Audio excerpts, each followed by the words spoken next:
বিকেলে শুরু হচ্ছে প্রধান উপদেষ্টার নেতৃত্বাধীন জাতীয় ঐকমত্য কমিশনের দ্বিতীয় ধাপের সংলাপ।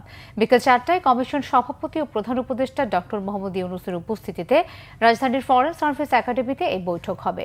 বৈঠকে বিএনপি, জামায়াতে ইসলামী, এনসিপি সহ 31 দল এবং জোটের নেতাদের আমন্ত্রণ জানিয়েছে ঐকমত্য কমিশন।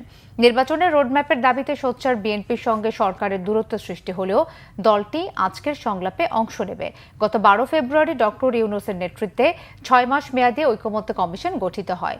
15 ফেব্রুয়ারি রাজনৈতিক দলগুলোর সঙ্গে প্রথম ধাপের সংলাপের সূচনা করেন প্রধান উপদেষ্টা।